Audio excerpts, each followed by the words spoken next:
So we were thinking about the fact that when you talked about what success in Washington for women would look like, there were some very measurable things like living wage, and there were others that were not measurable, like when every woman can have the opportunity to find the pathway to achieve what she defines as success. Probably not something we could measure. And so our question is really, it's big and bold, like imagine it's a green screen.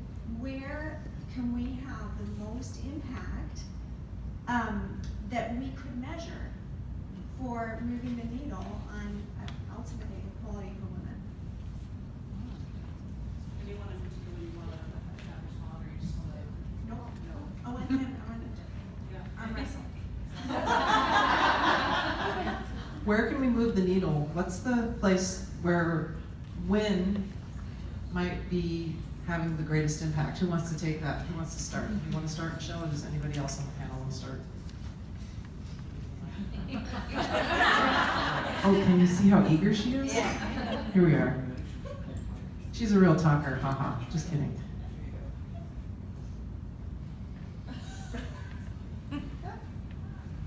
I would say probably, for what I heard mostly in that the answer to that question had to do with having opportunities, having access, having a pathway to being able to achieve your goals. So I think that access, opportunity, pathways, I think could be measurable. But I'd love your guys' opinion on that. I would say that, is it turned on? There you go. I would say that it should be this combination of metrics, because I think that can be really useful to help people understand what will work and what won't work. At the same time, they have a goal of education or changing occupations or whatever. To have a process of planning individually that involves the individual, so that they own it. So it's not, it's not like the schools or something where you have imposed metrics that people are supposed to meet, but in fact, they help define it and what makes for success. One instrument that's a little bit useful is called the Snohomish Self-Sufficiency Matrix. You can find it on the web. You can, and it's all these dimensions. It has like 25 dimensions from striving to thriving, trying to get along those dimensions. One of them is as a self-sufficiency of living wage, but it's also things like dealing with legal issues. You have custody or legal issues, and that's something you really want to address. Or you want education, or dealing with substance abuse, or whatever some of the barriers are that you're dealing with, and sort of putting together, looking at that all those dimensions of ways in which you can move forward is sometimes helpful. Structure it, but at the same time gives people a lot of individual play. Andrea? Yeah, I'd also say, there's a lot of energy and intensity around the state budget, right, during the legislative session. And what we use to inform how the budget is funded, what gets funded. And I think there's an opportunity there to get some really tangible results and investments to move the needle forward for women if we change the conversation about what investments we make in that state budget. Most of our legislators have large constituencies that are women, and if we create a groundswell of voices in their communities to echo what needs to happen for women and how it needs to show up in the budget, I think would be a huge win for women. So I'd say also the state budget. Absolutely. All right, we're going to unfortunately need to move on to the next question, but I have a feeling that we'll touch on that big, like, where's the needle getting moved, core of that, the essence of your question, which was a wonderful question, because obviously that's a 35-minute response. I think that would be a deep and wonderful conversation to have.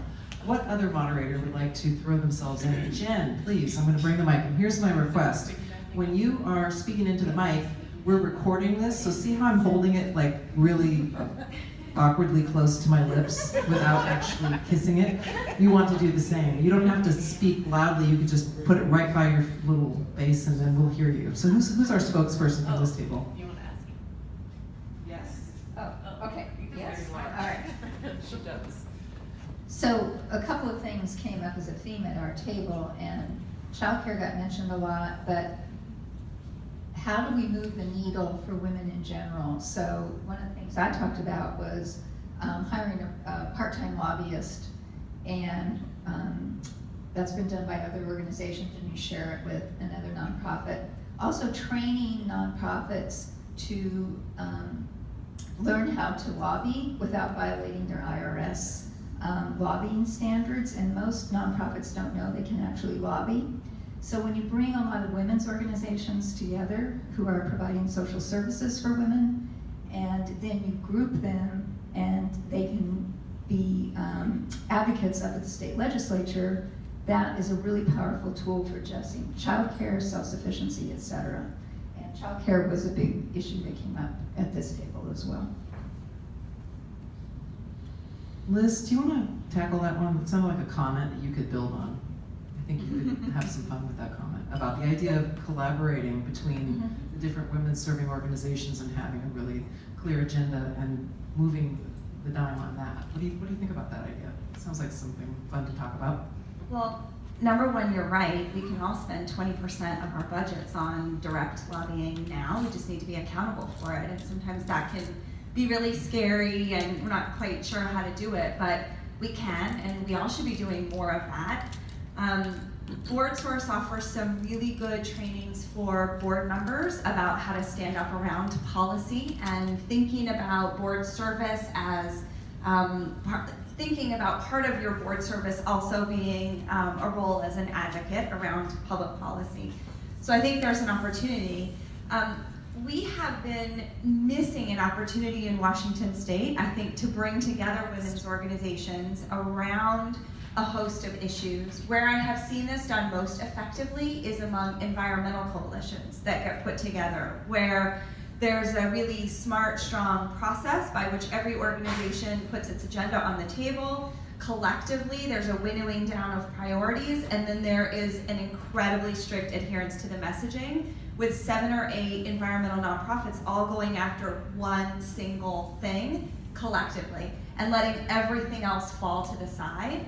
So I think there are some really good models for how we might do that. I am hopeful that with our Washington State Women's Commission being impaneled soon, our voters in Washington State voted out the last Women's Commission in 1978, and we have sat here in Washington without one. So I'm excited by the possibility of new energy happening through a Women's Commission as a true statewide convening force. And I think we have to, as a community of organizations and people, be willing to tackle some sticky issues together, particularly around gaps among women as we think about impacts of race and ethnicity, gender identity. We have to be able to talk through some challenging issues around women's health care and reproductive health. And my hope, I'm gonna try to do this without moving away from the microphone, but I think we have a tendency to want to align our Venn diagram circles with organizations and people with whom we 100% align. But if what we did was moved them to this tiny little piece where we do align on a particular topic and decided to forget about the rest of it and work together to get something done, I think about it in particular around if this is a circle of people who have one particular opinion about minimum wage, and this is a circle of people who have the exact opposing opinion about minimum wage, but you overlapped it and you could work on childcare reform, or you could work on paid parental leave, or whatever, fill in the blank on that. And so I think our natural leadership tendency in this region is not to do that. We hold each other to incredibly high standards about who we partner with, and I think that does us disservice in this community in particular. And if we were brave enough to say, we don't agree 100%, but we do agree on this, and we're gonna work together, and we're gonna get it done, we could be really productive. Wow, I love that answer. That was fun. Could I have one? quickly. Yeah. I think it was in Pennsylvania, they created a women's budget group, did some of this compromising, and then everybody baked pies and took them to, and he said, we want a piece of the pie. Table 3. So our table wanted to know what your thoughts were over having an advocate or a mentor outside of the woman's typical world or sphere. Who wants to take that one? Andrea? I think it's important. I did not get to where I am today without mentors, right? Male mentors and mentors outside my sector. I'm in the nonprofit sector, there's a government sector, and there's the private business sector. And being able to have people who we can learn from, who have made missteps that we can avoid, but who can open doors for us, who can amplify our voice, absolutely. We should be seeking out mentors outside of our small personal circles and outside of our sandboxes. Any further comments on that one? Okay, you wanna take the mic? I think one of the things that I hear consistently from the women who receive funds from WWIN is, this is the first time anyone has believed in me, so much so that you're willing to invest $5,000 or more in my education. I think where mentors can be helpful is helping the woman every time she runs into a barrier or an obstacle. And we've heard there are many of them along the path. I think a mentor can help boost her confidence or help her figure out ways to overcome some of those barriers and obstacles along the way. Great, thank you so much. Should we just keep going in numeric order?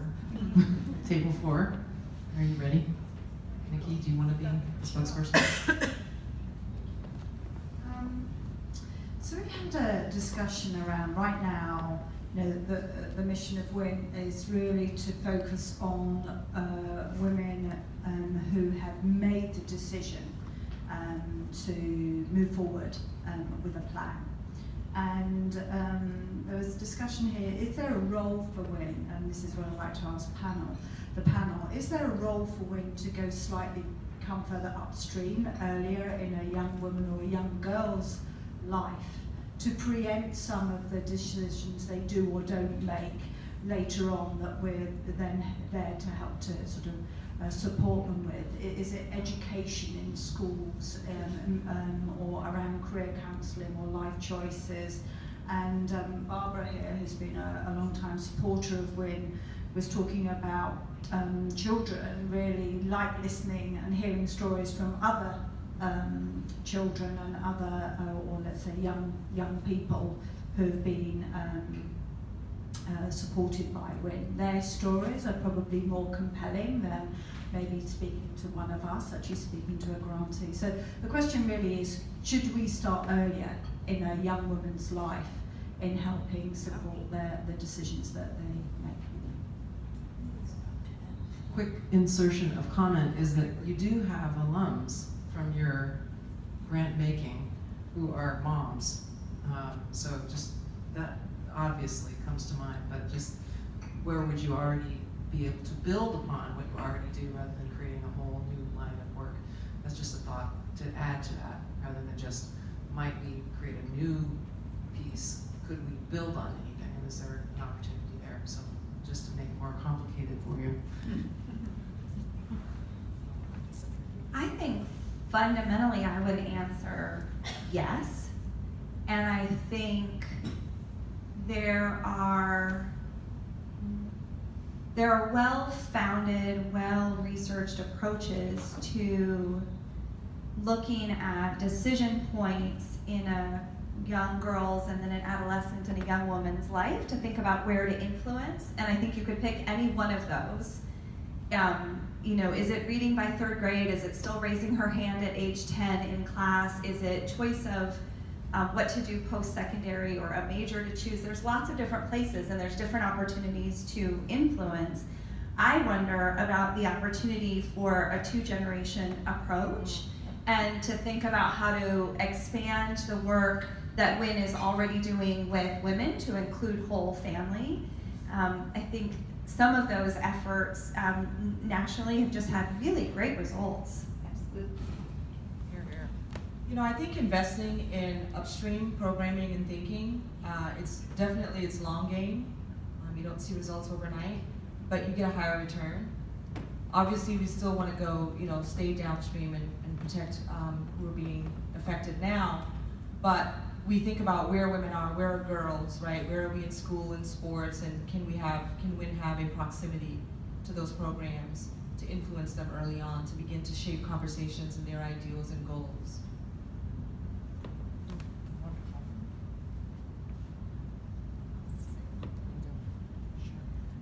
The one thing I would say, girls are largely influenced by their moms, and boys are largely influenced by their dads as far as, self-worth and seeing opportunities and all those sorts of things.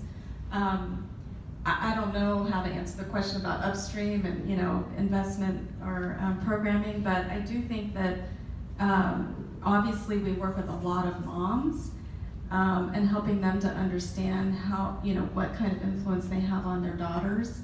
And we talk a lot about kind of breaking cycles.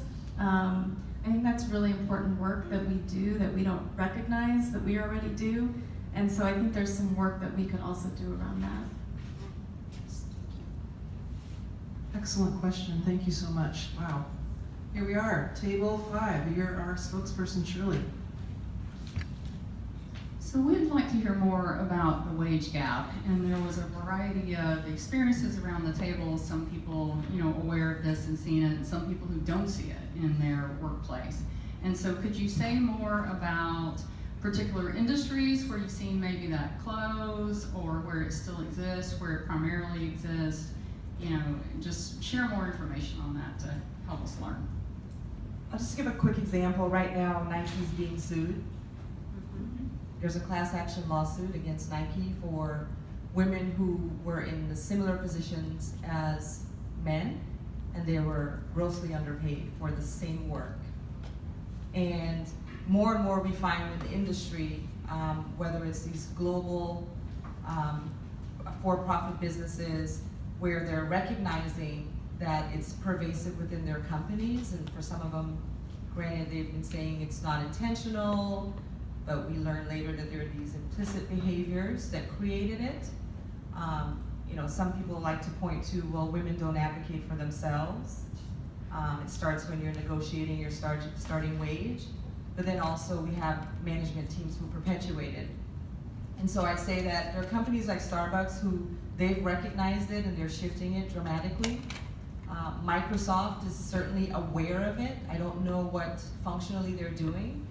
But I do know that most recently Nike's being sued, and we're tracking that to see what the outcomes are, because it could have implications on other similar for-profits. I think it's time to do some challenging of our high-tech companies, which have become sort of the Wild West in many ways. The offer to freeze your eggs, what kind of message is that? That you are supposed to devote yourself for 10 or 15 years until you're too old to have your children. So you freeze your eggs so that you can do it later and not on the company dime. I mean, that's the, but the ethos is that work is everything, and that you're not really a good worker unless you're devoting everything. And I think one of the areas where we haven't, as a women's movement, tackled as well as we can. I think we've tried, but I think this is an area where we really need to work, is that our structures and our capitalist system is going to be one of exploiting workers as much as they can, that is not good for families, and to push more and more for more effort to get more of that balance, whether that's supporting childcare, supporting breastfeeding, that kind of thing, supporting women having children, and not having it be negative on their career. It's a long ways to go on this. Even like in academia, which I know best, women are given like a year off of the tenure clock. They're supposed to come up for tenure. It's like coming up for partner in a law firm. And it still gets counted against you in some, some subtle ways. So I think until women are in the powerful positions, but even then they don't always redefine things. Women end up being blamed.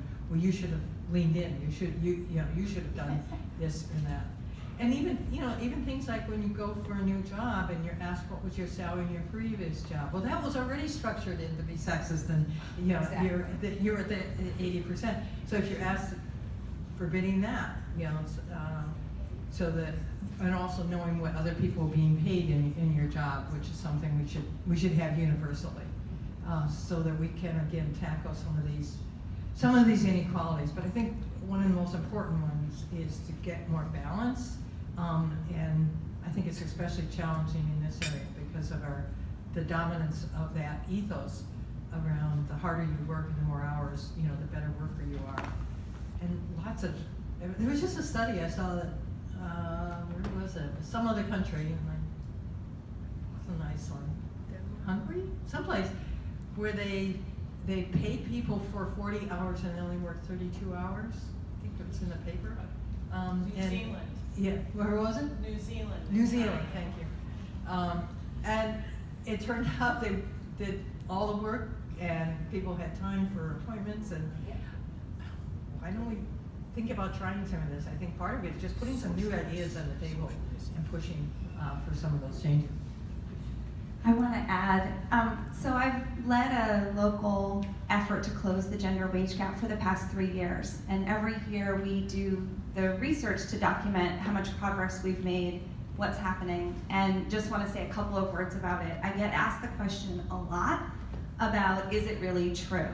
And when we look at, there are a couple different ways to look at the gender wage gap. And so in order to compare apples to apples over time and geographically, we compare the collective wages of all women who work full-time year-round compared to all men who work full-time year-round. And we've done that both for King County and for Washington State as a whole.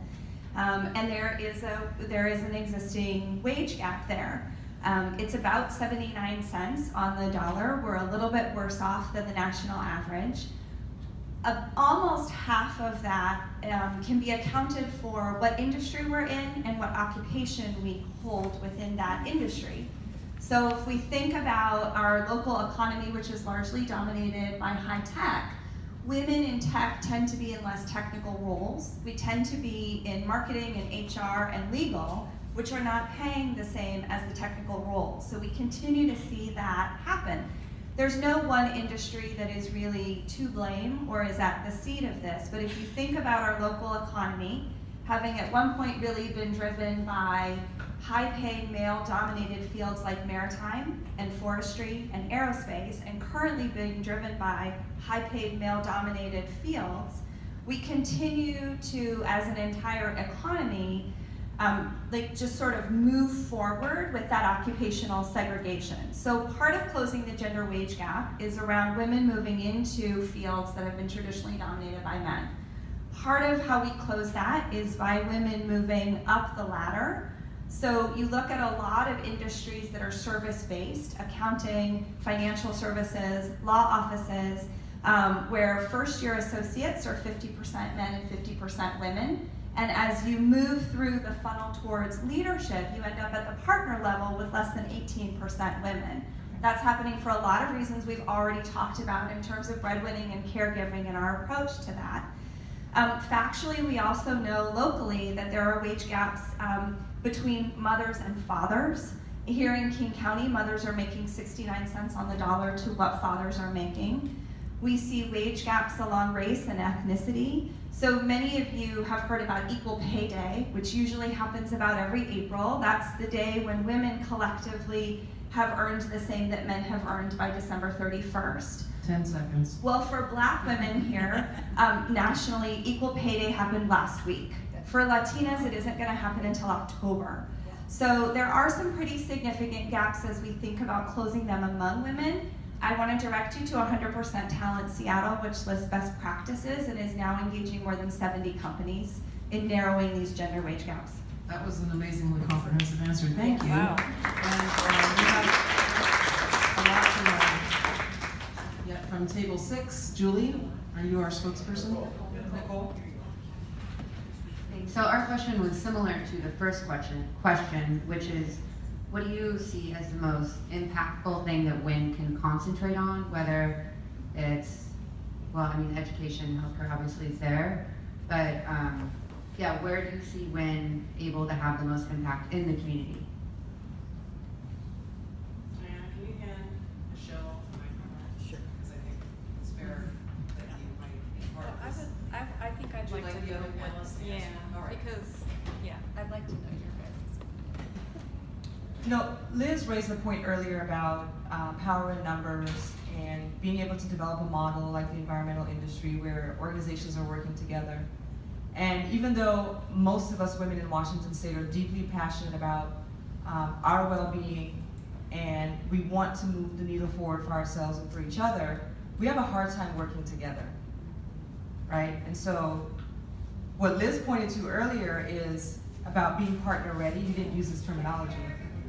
But being able to functionally and behaviorally, constructively collaborate to move the needle forward. And it's not just saying on paper, you know, we're working together, but yet behaviorally we're infighting and creating motions, but we're not making movement forward. And I see WWIN possibly providing a footprint in the space of what partner readiness looks like with organizations who serve women or who are about women, but specifically looking at what does it mean to constructively work together. Okay, we are short on time, so I'm going to move to table 7, and I believe their question builds on some of what's been discussed so far. So Bruce, do you want to take the mic? I'm Nick. No problem. I don't have a ultimately, our question's focused really on WWIN, because I think that's why we're here, and so we believe that we are making a difference with our education grants and our healthcare grants, but in many cases this is a one-time or two-time or even three-time thing, and they move on with life, but ultimately they probably, in many cases, don't have the skills to live a holistic, positive life that can grow from that. And so if we were to take a more holistic approach to achieving, and we're just going to call it from what you three said, a living wage career, so that they could build off of that. How would we go about doing this?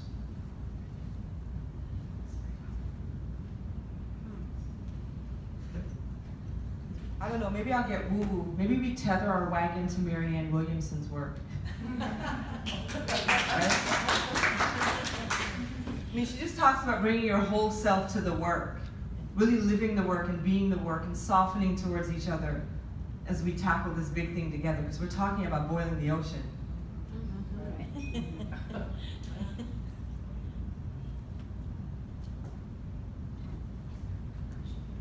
Washington State, it does have the advantage of having done some good work on, you know, raising and indexing the minimum wage. So I think that's important. There's other pieces to it as well, such as paid family leave and sick leave that, you know, we have a very minimal, you know, requirement in that area. But getting the wages up for everybody, I think, is really important. And a lot of that is just education for people to sort of sit down and say, can you really live on this wage? And nobody can live on even our much better minimum wage than many states, especially in this area.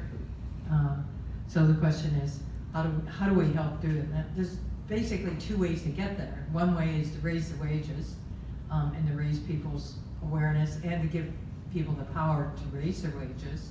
I mean, right now unions are not very powerful. That's one side. And the other side is to lower people's costs. And I think, you know, doing things like childcare is just a major impoverishing issue for families with young children at the time where they're just at the beginning of their careers and they don't have much money. And it's not, you know, it's a loss for kids, it's a loss for parents, a loss for employers. So childcare is a win-win-win as far as I can say, so to speak. Win for the kids, it's a win for the employers, it's a win for the mothers. So getting universal childcare, I think, is one of the ways by lowering people's costs. And housing's another issue. I think housing's one of the most difficult. It's just so expensive to make housing affordable. But I've been impressed that, you know, trying to stabilize rents and trying to create more affordable housing. It's a very long-run strategy, but it's a way to make the costs not go up faster than people's wages. So you're trying to keep the wages up, costs down. Michelle, anything quickly before we finish? Yeah, I keep going back to it because I think it's so important. There are some really big systemic issues, without a doubt. I'm not sure, you know, yet what role WWIN will play, but clearly we're hearing that there's a role there. But I also, you know, the more women believe in their own worth, the more we're going to be willing to stand up for ourselves. When we go and negotiate a job, you know, we're negotiating for a higher wage. Or we are going to college, but we're going to college to study in a field that may be male dominated, but we feel more confident in doing so. So I really think that this whole issue about teaching our girls how to value themselves and what their value is in society, but also us helping, you know, women in general, as well as our communities. You know, we can all be educating companies or purchasers of services, right? Are we looking to purchase from a woman-owned company? Those sorts of things that we can all be doing to, I think, elevate the worth and the value of women in our community.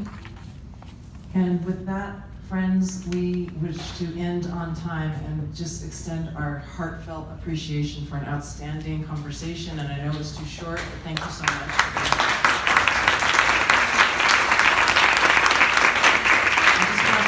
Please give another round of thanks to Liz Vivian from Washington Women's Funding Alliance. I always do that. I get confused with who we are. Liz Vivian, please. And my friend from Bird Bar Place, Andrea Copain. And from the University of Washington, Dr. Diana Pierce. Thank you so much for being here. And thank you, Michelle, for an excellent job moderating today. We will be taking everything that we learned, and we want to give you a reminder that this is not the end. You can now consider the lines of communication open, the phones and emails. We would love to continue to hear from you, Michelle, Alicia, Shauna, others in the room. Please know that your thoughts and comments are absolutely welcome. We will be meeting with our board, we will be meeting with our strategy committee, and we will be working on building on what we learned today, and you will hear more in the next several months. Thank you again, more to come. Have a great day.